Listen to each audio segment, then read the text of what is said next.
Lidi a kluci. Jsem Iron Man. Takže jdeme ochutnat tyhle ty 3 věci, jo?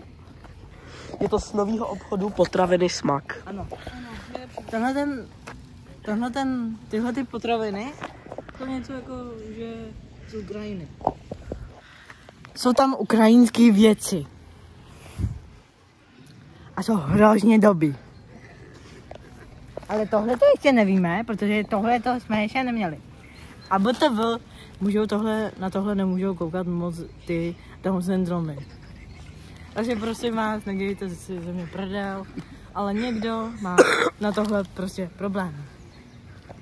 Takže jdeme na tohle pití.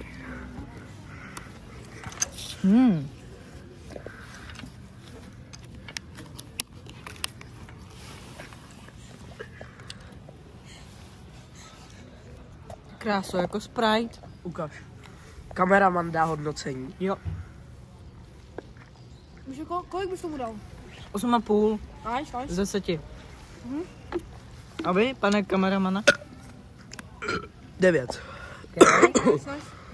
Takže, kameramane, co dáme takhle?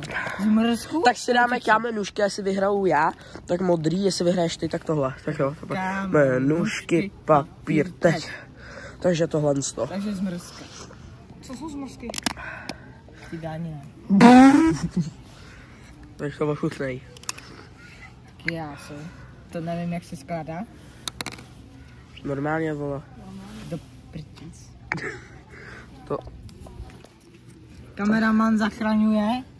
Tak McFlurry, ne? Danke. Ochutnej to.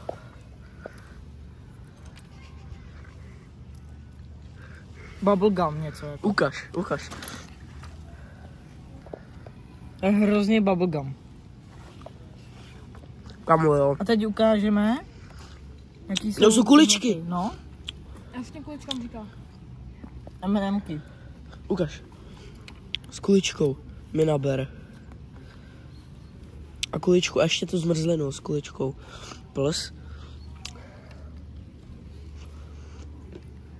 Docela dobrý. To dojíme. Tak. Teď chipsy. Co je za příchuť? Slanina. Hořčice. To mi zajímá, jaký to bude. Jdeme to To mají lidi odebírat. Gregor z Bilana. Něco jako... Jak to voní?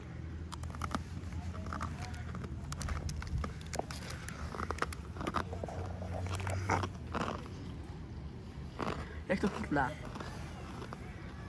Kože nic moc. Jak to popsal? 4,5. Jako co to chutná? To bych nám přijel. No, s paprikový nemám rád. Čo to není paprika? To je slanina. Ale kámo, na to, že to stojí 15 korun, je to výborný. Za 15 korun to je dobrý. Takže řekni čísla každému. Takže tady 8,5, 9,5, 4,5. OK. Tak jo. Je to všechno. Ano. Já bych to odběl a lajky. Takže čus.